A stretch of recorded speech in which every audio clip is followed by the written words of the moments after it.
You wake up and the air is milky and bright. The room glows with a kind of effervescent contentment, despite the boxes and clothes and dishes. You think to yourself, this is the kind of morning you can get used to.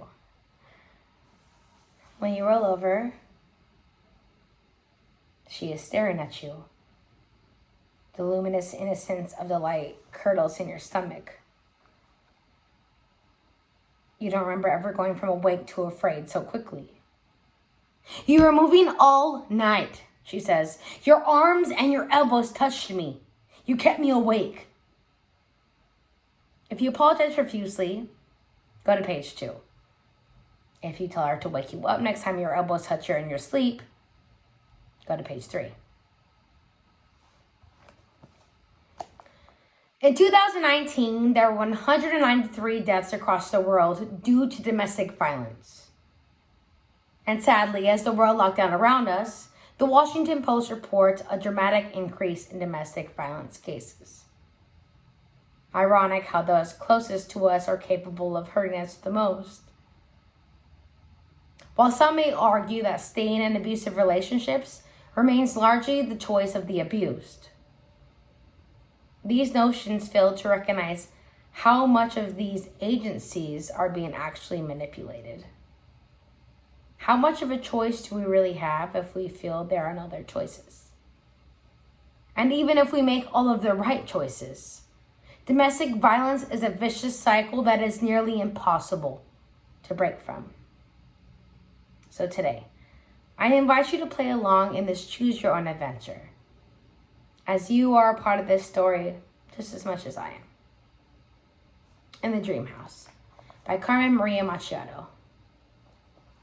If you apologize profusely, go to page 2. If you tell her to wake you up next time your elbows touch you in your sleep, go to page 3. Page 3.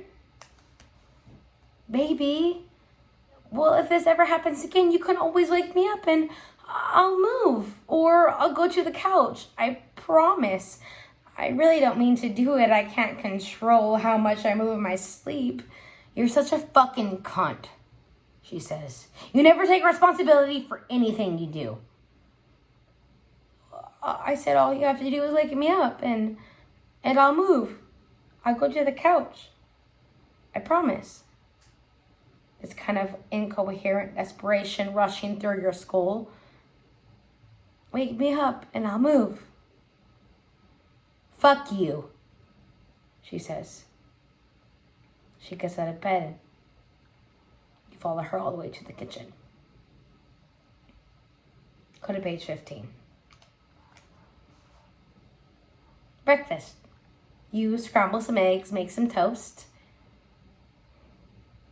She eats mechanically and leaves the plate on the table. Clean that up, she says. If you do as you're told, go to page 13.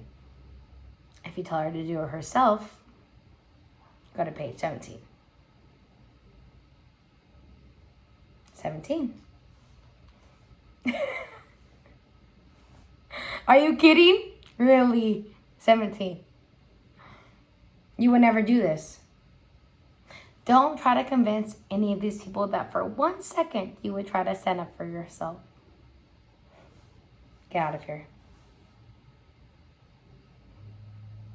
Go to page 10. That night, she fucks you as you lie there mutely, praying for it to be over. Praying that she won't notice you're gone. You have voided your body so many times by now that it is a force of habit, reflexive as a sigh. It reminds you of that one time that your boyfriend used to fucking watch you while used to fuck you while watching porn. How he rutted and every so often he would say, "Hey, I love you." You don't think he meant it. And then you remember every time he used to pick up the remote and rewind something you couldn't see. And you remember having enough courage to stick your head over the lip of the bed and you saw a tangle of upside down limbs you couldn't make sense of. You never looked again. You would just lie there silently, watching his face move over you. It was like being unfolded beneath the yawn of the planetarium as a kid. The fast rotation of the earth, the stars moving above you, the planets going into and out of being as some distant, disembodied voice told some ancient story to try to make sense of it all. You moaned and sighed. She stopped. She turns out the lights. And you watch the darkness as the darkness leaves you. Or you leave it. To dream of the past, go to page 11. To dream of the present, go to page 12. To dream of the future, go to page 14. Page 12. You shouldn't be here. But it's okay. It's just a dream. And she can't find you here. In a minute, you're going to wake up and everything is going to seem like it's the same, but it's not, okay? There's a way out. There's a way out. Are you listening to me? You can't forget this when you wake up. You can't. There's a way out. You can't forget this when you wake up. You can't.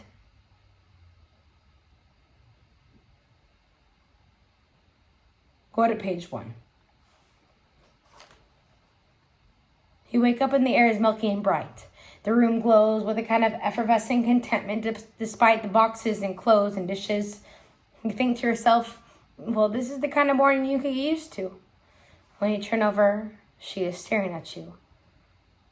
The luminous innocence of the light curdling in your stomach. You don't remember ever going from awake to afraid so quickly. You're moving all night, she says. Your arms and your elbows touched me. You kept me awake.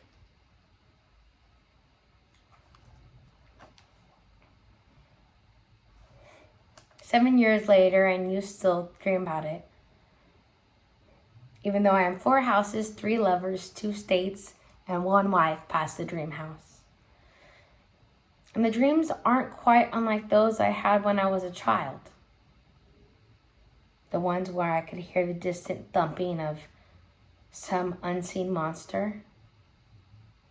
And the footsteps never seemed to slow down or speed up, but remained terribly, horribly even. And when I tried to hide, because hiding was all I could do, there never seemed to be the possibility of opening the door and going into the outside world beyond the dream house. There'd be monsters in the way. A skeleton under the bed. A ventriloquist dummy behind the shower curtain. A zombie in the closet. And while they were terrible and terrifying, I had the sense in the dream that I could not share a hiding space with them. I also had the sense that they were also scared. Smaller monsters terrified of this large, unseen thing. And as I ran from room to room, the footsteps of the oncoming thing never seemed to falter. And so, 7 years later, I am still terrified that if I tried to wake myself up like I did in the dream, that she would step into the waking world. She would step out of my dream and into the waking world where I am safe.